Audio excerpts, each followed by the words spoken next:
Hey mga brods, ito na nga na-draft na ng San Miguel Beermen at official na ito pong si Chris Miller. Maski ako nagulat at ito, nasa first round and 9th overall pick ito nakuha ng SMB. Ito mga kabrods, jackpot na siguro ang SMB dito. 6'2 or 6'3 na point guard ito from New York mga kabrods, Brooklyn. Pero mga kabrods, ito ay hindi na rookie age. 31 years old na ito pong si Chris Miller, pero ang dami ng experience nito sa ibang bansa. Kumbaga ito pong SMB hindi na kailangan ayusan or improve pa yung laro na ito ni Chris Miller mga kabrods, kasi ito ba naman, napakahinog na, veterano na yung edad, veterano na yung laro.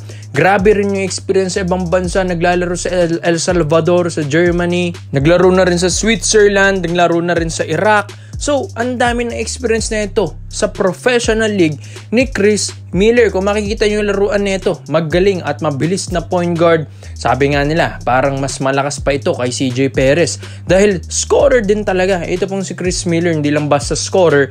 Magaling na defender, magaling na ang court vision, magandang basketball IQ, maganda rin ang attitude, magaling din gumamit ng pick, magaling din magbuhat ng koponan. So mga kabrods, kumbaga, hindi ko rin alam bakit yung mga ibang koponan hindi nakita ito pong si Chris Miller, pero buti pang SMB magaling pumili. So baka nga ito na yung pinaka-jackpot para sa SMB na kumuha ng rookie, pero ito Chris Miller pa. Ang mga kabrods, yun nga lang, medyo may problema siguro sa SMB dahil ang dami na nilang sa lineup nila. Siguro magbabawas sila dyan. Pero ito pong si Chris Miller, di hamak na bibigyan talaga ito ng kontrata ng San Miguel Beermen dahil kailangan talaga nila ito. Kaka-champion lang ng SMB last season. Tapos Governors Cup na tayo. Tapos kukuha ka pa ng mga ganitong rookies na katulad ni Chris Miller. Mga kabrods, dagdag pwersa na naman ito sa San Miguel Beer. Kaka-champion lang. With or without Chris Miller, malakas ng SMB. Pero pag dinagdagan mo pa ng ganitong veteranong rookie, mas lalo na mga kabrods. Kaya dito sa SMB, tuloy-tuloy pa rin ang kanilang mission na magkaroon ng Grand Slam bid na ginawa ng TNT. Pero sila yung nakabura nun. Kaya sila naman ang tutuloy. Gusto nilang kunin ulit yung kampyonato ngayong Governors Cup mga kabrods. Pero ito, kukuha sila ng maayos na import, kukuha sila ng ganitong rookie, and mga kabrods, para kang mayroong dalawang import kasi kinuha pa ng SMB ito pong si Chris Miller. So ang dami na. So para sa San Miguel Beermen, maganda at proud siguro sila dahil ito yung kinuha nila sa dami-daming mga rookies na nagpasipasukan ngayon mga kabrods. Siguro ito yung si Chris Miller na siguro tatagal sa PBA, talagang makakatulong sa team and makakatulong sa pwersa ng San Miguel Beermen. Para sa SMB, hats off para sa kanila, maganda at galing ng kanilang pick na katulad nito ni Chris Miller. Yung mga ibang rookies naman na kinuha ng SMB, yung Royce Montua, pati si Justin Guevara, yung 6'4 ng UE, siguro mga kabrods, under review pa ito ng SMB dahil ang lalayo na ng pick nila. Baka nga isa dito or wala sa kanila ang mabigyan ng kontrata, pero siguro sa ensayo, kung magpakitang gilas sila, malay natin mabigyan pa ng kontrata ng Beermen nito. Pero ang focus ngayon ng SMB ay may add sa lineup. Ito pong si Chris Miller. So mga kabrods, para sa lahat ng mga SMB fans, swerte lahat ng mga SMB fan base dahil ito pong si Chris Miller kakaibang player to, kakaibang rookie, kakaibang veterano. Kumbaga para kang nag-recruit ng isang veterano sa ibang bansa na professional na talaga mga kabrods, para kang nag-recruit ng import. Kaya ikaw mga brods, sa lahat ng mga SMB fans, sa tingin nyo ba malaking bagay ba para sa SMB na may dagdag sa lineup nila si Chris Miller? Dito naman po tayo sa kabilang balita naman natin mga kabrods.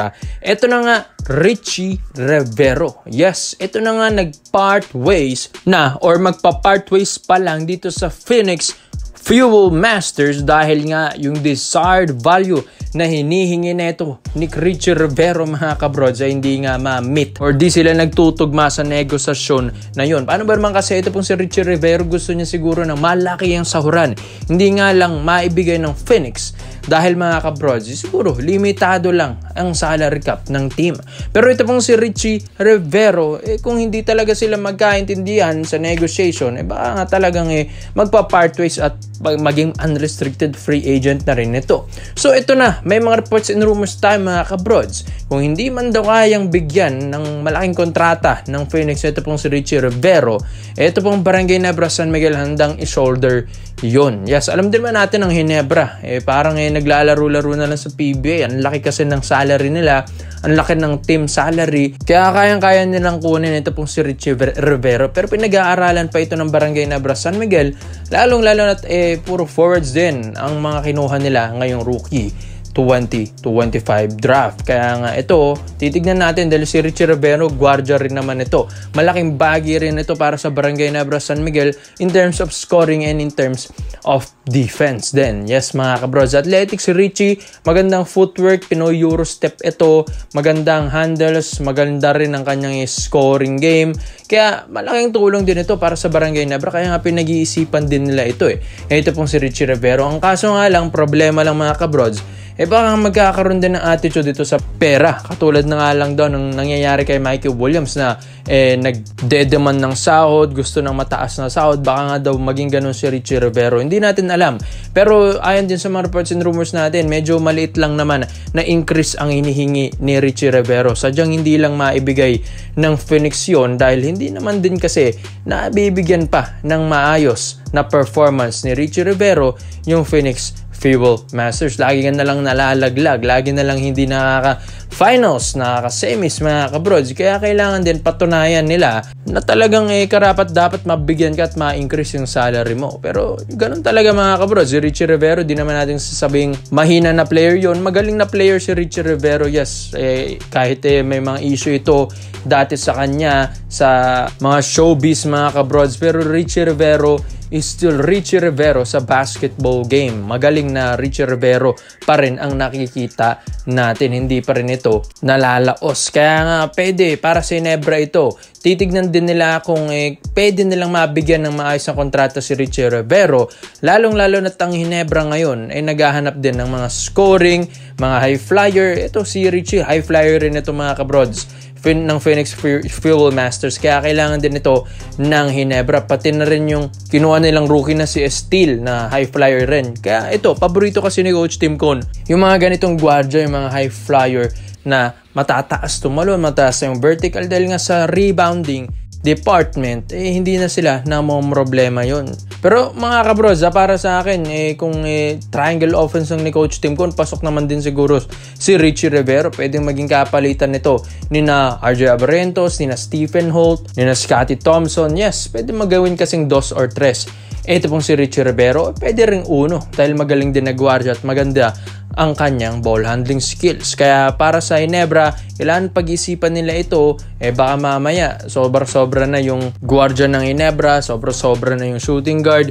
Kailangan din nila maayos at sakto lang yung line-up nila mga kabrods. Kaya pag-aaralan pa ito ng Hinebra si Richie Rivero. Pero ikaw mga bros, sa lahat po ng mga Barangay Hinebra fans, so tingin nyo ba dapat bang kunin ng Hinebra? Ito pong si Richie Rivero, ang scorer ng Phoenix Fuel Masters. Kaya komento mo lang po mo dito mga bros. Isa-isa natin. Salamat po sa panonood mga bros. This is Kings Basketball. Yun lang, I'm out.